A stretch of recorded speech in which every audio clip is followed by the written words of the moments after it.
Assalamualaikum warahmatullahi wabarakatuh. Halo sahabat Samrabu dimanapun Anda berada, salam sehat.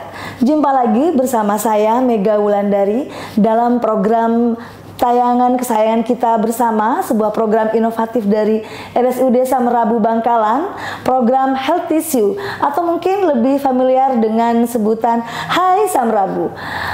Sahabat Samrabu, sebelum saya menyampaikan tentang topik yang akan kita bahas pada episode kali ini, mohon izin saya ingin menyapa sahabat Samrabu terlebih dahulu. Saya ingin berterima kasih yang sebesar-besarnya atas partisipasinya selama ini, atas kritik dan saran yang sudah disampaikan serta masukan, bahkan mungkin support terhadap program-program tayangan kami. Program tayangan kami menjadi kurang bermakna tanpa adanya dukungan dari para sahabat Samrabu semuanya. Sahabat Samrabu, kita sapa terlebih dahulu narasumber kita yang sudah hadir di sini. Di sini ada Mbak Utari ya, dan Mas Sugi. Apa kabar semuanya? Alhamdulillah. Alhamdulillah sehat ya. Sehat. Luar biasa ya. Saya sampaikan terima kasih kepada panjenengan berdua sudah bisa hadir ke sini, meluangkan waktunya di tengah-tengah kesibukan, hadir dalam acara Hai Samrabu. Yuk kita sapa bersama-sama sahabat Samrabu kita. Hai Samrabu.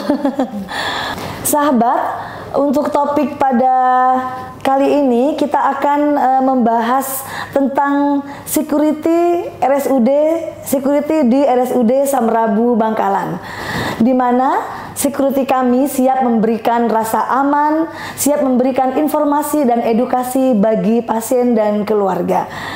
Sahabat Samrabu, terkait dengan pelatihan Code Red, Code Blue, dan Code Pink, sebenarnya pegawai-pegawai di RSUD Samrabu Bangkalan hampir seluruh stafnya mengikuti pelatihan-pelatihan ini. Rumah sakit ini memang memiliki kode-kode darurat, di mana kode-kode ini nantinya akan disiarkan melalui mikrofon yang terhubung dengan speaker-speaker yang aktif yang sudah tersebar di area rumah sakit, sehingga ketika ada peringatan dan aba-aba darurat, seluruh petugas-petugas kami akan mendengar adanya kejadian gawat darurat seperti kebakaran, kasus henti jantung, dan penculikan bayi. Contoh, Code Red ini menandakan bahwa di rumah sakit kami sedang terjadi kebakaran. Kemudian untuk Code Blue ini menandakan bahwa di rumah sakit kami sedang terjadi keadaan darurat medis, yakni pasien henti jantung dan pernafasan. Tetapi bisa jadi tidak hanya pada pasien. Untuk kasus Code Blue ini bisa jadi kasus ini terjadi pada pengunjung, bahkan kepada petugas sekalipun. Untuk Code Pink ini menandakan bahwasanya di rumah sakit kami terjadi penculikan bayi. Penggunaan kode gawat darurat di RSUD Samrabu ini memiliki sejumlah tujuan penting. Selain mengingatkan staf rumah sakit, salah satunya juga menyampaikan informasi secara ringkas dan tepat. Tidak hanya itu, pegawai rumah sakit kami juga terlatih memberikan respon secara tepat dan cepat terhadap informasi tersebut secara seragam tanpa menyebabkan kepanikan yang tidak perlu. Nah, jadi ini sekedar informasi ya bagi sahabat Samrabu ketika Anda semua berkunjung ke RSUD Samrabu Bangkalan. Nanti ketika mendengar Code Blue, oh berarti ada yang sedang mengalami kasus henti jantung dan tidak sadar, seperti itu ya. Code Red berarti rumah sakit ini sedang ada kebakaran. Code Pink berarti rumah sakit ini sedang terjadi penculikan bayi. Dan insya Allah kami semua di sini sudah diberi pelatihan tersebut ya Mbak ya, bagaimana cara menanganinya ya. Baik.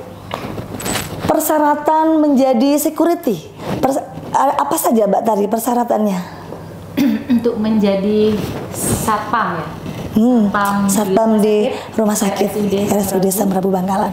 Yang pertama harus memiliki tinggi badan minimal untuk yang laki-laki 165 cm, untuk yang wanita 160 cm. Iya. Terus ada lagi? Terus harus memiliki jiwa sosial yang tinggi. Nah, yang pasti harus rendah hati tapi tegas. Itu Mbak. Iya. Selalu semangat untuk menjadi garda terdepan dalam situasi dan kondisi apapun. Oke. Yang terakhir, ini harus mampu berkomunikasi dengan baik dan memberikan informasi dan edukasi terhadap keluarga pasien. Oh, keluarga pasien yang datang ya.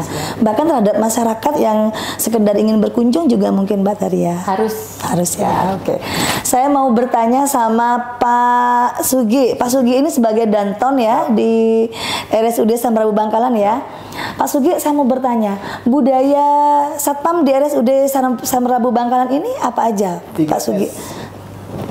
3S. Apa itu Pak Sugi? Senyum, salam, sapa, silangkan dada, selamat pagi. Oh, gitu ya. Siap. Terus untuk unit area jaga sendiri, unit area jaga satpam di RSUD Samrabu Bangkalan di mana aja? Pintu masuk, pintu masuk itu di mana di IGD? Timur. Pintu masuk pos sebelah barat. timur. Sebelah barat. Siap. Sebelah barat. Oke. Terus di mana lagi? Pintu belakang. Pintu belakang. Siap. Akses masuk keluarganya keluarga pasien. Akses masuk keluarga pasien. Selain itu mungkin di UGD juga ada ya? Di depan IGD itu ya? Oh, begitu ya. Jadi akses keluar masuknya di RSUD Samrabu Bangkalan ini akan selalu dijaga oleh security ya. Siap. Akan selalu dijaga oleh teman-temannya Mbak Utari dan Mas Sugi ini ya.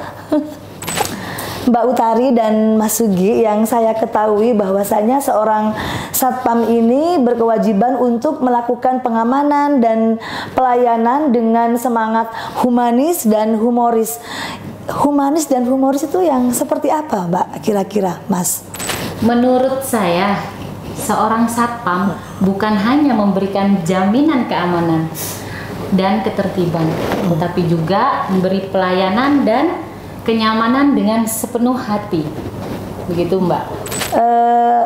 Seorang satpam juga apakah bisa memberikan informasi? Bisa. Karena seorang satpam informasi berjalan Bagi pasien dan keluarga bagi ya? pasien dan keluarga pasien. Harus mampu ini ya, berkomunikasi ya? Berkomunikasi dengan baik, mengedukasi, dan menjabatani segala kebutuhan pasien dan keluarga pasien. Untuk mendapatkan akses pelayanan ya, di rumah sakit ya. Siap. Kalau di depan itu Mbak, kita membantu mengamankan area drop zone untuk pasien rawat jalan. Meningkatkan pasien dan keluarga pasien untuk tetap prokes seperti pakai masker, cuci tangan, dan jaga jarak. Mengingatkan pasien. Memberikan informasi dan edukasi yang dibutuhkan mengenai prosedur dan berkas pendaftaran pasien rawat jalan. Oh ya. Boleh dijelaskan prosedur berkas secara lengkap pendaftaran untuk di lobi rawat jalan? Apa aja Mbak prosedurnya Mbak? Misal nih seperti pasien BPJS, pasien umum itu kan berbeda-beda ya persyaratannya ya. Mungkin boleh dijelaskan sebagai bahan informasi untuk sahabat Samrabu di sana? Siap, terima kasih Mbak. Untuk pasien baru BPJS yang harus dibawa dan harus ada untuk rujukan dari vaskes, primer atau sekunder, online atau offline. Disertakan juga KTP dan KK. Setelah itu bisa diarahkan untuk pengambilan nomor antrian. Nomor antrian ya. Menunggu nomor antrian di meja pendaftaran, mencetak SEP, diarahkan pasien diarahkan ke poli tujuan. Ke poli yang dituju ya. Terus untuk pasien lama yang BPJS? Untuk pasien lama itu menunjukkan lembar DPJP dari poli rawat jalan. Nanti kita dicek Mbak, mencetak lembar rencana kontrol itu di bagian BPJS Center. Oh iya. Setelah itu pasien juga bisa langsung mendaftar di pendaftaran mesin ADM. Kita ada terbaru nih untuk pendaftaran di rumah sakit. Sudah ada mesin ADM Anjungan Administrasi Mandiri. Jadi pasien bisa daftar langsung mandiri. Jadi pasien daftar sendiri. Bagi yang mampu, bagi yang tidak mampu kita pasti bantu. Seperti itu Mbak Mida. Oh, iya, iya. Terus Mbak Utari, untuk pasien umum sendiri persyaratannya apa saja? Untuk pasien umum yang baru, itu harus ada KTP, KK. Terus kita nanti arahkan untuk pengambilan nomor. Setelah itu ke kasir untuk pembelian karcis. Di situ. Lalu menunggu nomor antrian di meja pendaftaran. Ngentri data, lalu pasien diarahkan ke poli tujuan. Oh, gitu Mbak ya. Kalau untuk pasien umum tapi sudah lama, artinya sudah sering berobat ke RSUD Samrabu Bangkalan, apakah sama dengan pasien umum yang baru? Membawa KTP KK juga? Bisa atau tidak, kita cukup menanyakan nomor RM yang biasa disebut nomor rekam medis. Ya. Tetap sama ke kasir untuk membeli karcis. Otomatis ya, karena mungkin datanya sudah tersimpan ya. Ya, benar. Ya. Baik, saya ingin bertanya kepada Mas Sugi selaku Danton Satpam di RSUD Samrabu Bangkalan. Untuk tugas di IGD SPO-nya seperti apa? Apa saja Pak tugasnya Pak? SPO-nya mengamankan area dropzone, area depan, area depan IGD dari kerumunan masyarakat. Ketika ada mobil datang ya. Terus setelah itu mengarahkan keluarga pasien untuk daftar ke FO dulu. Ke FO dulu ya. Siap. Membantu pasien juga ya. Mengarahkan keluarga pasien untuk langsung ke ruang tunggu. Penunggu pasien 1 orang yang masuk. Tidak boleh banyak-banyak ya. Sekaligus membantu itu mungkin ya. Begitu pasien datang, turun dari mobil, ikut membantu enggak security biasanya? Siap. Selalu ikut ya biasanya ya. Selain dari petugas IGD-nya sendiri ya. Siap. Oke. Terus untuk barang-barang milik pasien nih Mas? Barang-barang harus ke ruang tunggu. Oh, tidak boleh ya dibawa ke dalam kan ya? Siap, karena mengganggu alurnya evakuasi. Iya, betul, dan mengganggu pelayanan juga ya bagi petugasnya yang ingin mengerjakan tindakan-tindakan medis terhadap pasien ya.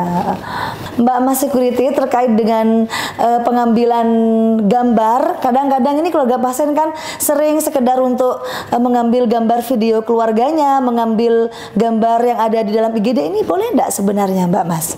Siap Mbak. Untuk pengambilan gambar atau video itu memang tidak boleh. Jelas-jelas tidak boleh. Kenapa Mbak? Karena tidak sudah boleh. ada undang-undang. Oke, nah sahabat, jadi kita memang untuk sahabat semua ya, dilarang mengambil gambar dan video di dalam lingkungan rumah sakit ya mungkin ya, karena semuanya bisa jadi melanggar undang-undang yang sudah berlaku seperti itu ya. Oke, terus saya mau bertanya nih, untuk yang unit rawat inap siapa? Mbak Tari apa Mbak Mas Sugi? Pak Sugi. Oh, Pak Sugi juga. Untuk di unit rawat inap SPO-nya seperti apa Pak? Tugasnya apa aja? SPO-nya menunggu pasien cuma 2 orang, tidak lebih, tidak boleh. Oh, jadi mengevakuasi kalau ada yang lebih dari 2 orang, dievakuasi suruh keluar ya. Siap. Di luar jam besuk ya. Siap. Karena mengganggu alurnya evakuasi perawat atau dokter yang fisikal. Ya. Untuk perannya jenengan di area rawat inap apa saja? Peran area doglok pasien, mengarahkan keluarga pasien untuk kalau jaga di dalam, bukan di luar, karena mengganggu jalurnya evakuasi pasien transit pasien. Transit pasien. Siap. Yang untuk di dalam rawat inap? Untuk menunggu yang banyak itu? Beri himbauan untuk penjagaannya tidak boleh dari 2 orang. Dan kalau misalnya lebih, itu diarahkan untuk menunggu di luar. Menunggu di luar ya. Sudah ada ruang tunggunya sendiri kan ya di mana? Di samping ya. Di samping kamar mayat. Berarti di belakang sana ya. Siap. Oke. Terus untuk aturan yang lain yang perlu diperhatikan ada enggak, seperti merokok, terus jam besuk misalnya? Untuk merokok? Jam besuk kita. Jam besuk dulu boleh? Untuk jam besuk dari jam 4 sampai jam 8. 1 kali ya, 1 kali jam besuk. Kemudian untuk merokok dilarang ya? Dilarang. nggak boleh merokok ya Pak ya. Siap. Tapi masih banyak ya keluarga pasien yang merokok ya kadang-kadang ya. Mbak Tari, Mas Sugi, seringkali masyarakat Bangkalan ini, seringkali masyarakat di luar sana mengeluhkan bahwasanya Satpam di RSUD Samrabu Bangkalan ini terkesan apa ya, terkesan judes, terkesan tidak ramah. Apa benar seperti itu? Tanggapannya bagaimana ini Mbak Tari dan Mas Sugi nih? Sebenarnya sih bukan kita judes atau tidak ramah. Nah, karena memang kita di sini bekerja mengikuti peraturan, Mbak. Benar. Gitu. Jadi selama keluarga pasien atau pasien bisa diberitahu, mungkin kita nggak akan ketus atau istilahnya tidak ramah gitu. Mungkin lebih tegas aja ya terhadap aturan. Kadang-kadang keluarga pasien itu datang-datang marah. Kan kita datang Belum apa-apa sudah marah gitu ya. langsung marah. Diarahkan juga kadang bilangnya jahat gitu Mbak. Terus Iya. jangan galak-galak gitu. Padahal kita untuk menjaga kenyamanan gitu. Menjaga ketertiban juga ya, supaya patuh terhadap aturan yang berlaku gitu ya. Oke, tapi tetap aja ya Mbak, saya berharap Mbak Tari dan Mas Sugi ini beserta teman-teman Satpam yang lain ini, saya berharap tetap legowo ya. Gak apa-apa, biarkan saja. Mungkin masyarakat kita ini kan banyak yang belum tahu tentang aturan di rumah sakit ini. Jadi memang kita harus banyak-banyak memberikan informasi dan edukasi ya terhadap masyarakat kita. Pernah tidak ada kejadian-kejadian seperti halnya di pintu belakang tuh biasanya sering kali Mbak Tari ada kejadian keluarga mau masuk atau bagaimana? Bisa diceritakan Mbak Tari? Kalau di pintu belakang itu sering. Kadang pintunya itu didorong. Suruh buka gitu ya. Suruh buka, dorong. Maksa masuk. Sebenarnya Padahal di luar jam besuk itu ya. ya benar. Sebenarnya kita Mbak tidak melarang masuk. Cuman biasanya itu kan kita menanyakan dulu untuk kepentingannya, keperluannya apa, ya kan? Di luar jam besuk seperti itu. Jadi kita bukannya ngelarang masuk, cuma kan kita harus menginfokan dulu ke petugas perawat yang di ruangan seperti itu. Ada keperluan apa? Karena di luar konfirmasi benar. Ada apa gitu ya? Ada keperluan apa? Karena di luar jam besuk gitu ya. Baik, nah sahabat Samrabu, jika Anda berkunjung ke rumah sakit di luar jam besuk, lalu kemudian teman-teman sahabat Samrabu ini dihadang oleh Satpam, itu bukan berarti Satpam kami tidak ramah, bukan berarti tidak berlaku baik ya terhadap sahabat Samrabu yang sedang berkunjung, tapi memang kan dilarang ya di luar jam besuk, tidak boleh berkunjung kecuali ada keperluan yang mendesak. Contoh bergantian jaga, misalnya sudah yang di dalam ini sudah lelah, yang di luar mau masuk, itu boleh bergantian ya, dengan syarat security yang bertugas biasanya menelpon ke ruangan yang dituju untuk konfirmasi ke perawatnya ya, untuk konfirmasi ke petugas yang berjaga saat itu ya. Himbauan kami terhadap pasien atau keluarga pasien untuk selalu menjaga barang-barang yang berharga untuk disimpan di tempat yang aman. Karena kejahatan muncul tidak murni karena niat, tetapi akibat ada kesempatan. Siap. Jika terjadi sesuatu kehilangan, segera melapor untuk keluarga pasien atau pasiennya, segera melapor ke petugas Satpam. Nanti petugas Satpam akan segera merespon dan melakukan tindakan sesuai SOP, olah TKP dan investigasi, berikut data bukti, dan dibantu untuk dilaporkan ke pihak berwajib. Itu Mbak Mega. Terus di setiap sudut kamera juga ini ya dilengkapi CCTV ya. Dilengkapi CCTV. Untuk pemantauan keamanannya sendiri ya. Jadi nggak bisa macam-macam ya karena sudah ada CCTV-nya. Bahkan untuk petugasnya pun juga nggak bisa macam-macam. Di sini juga sudah ada CCTV-nya ya begitu ya. Oke, sahabat Samrabu, kita sudah berbincang-bincang banyak hal dengan narasumber kita. Saya ucapkan terima kasih kepada Mas Sugi, terima kasih kepada Mbak Tari sudah meluangkan waktunya untuk hadir di podcast kami, membagikan begitu banyak informasi kepada sahabat-sahabat Samrabu di sana. Kemudian untuk sahabat Samrabu, jangan lupa follow akun Instagram dan channel YouTube kami @RSUD Samrabu Bangkalan. Saran dan kritik silahkan ketik di kolom komentar. Kurang lebihnya kami mohon maaf. Kami dan segenap kru yang bertugas pamit undur diri. Wassalamualaikum warahmatullahi wabarakatuh.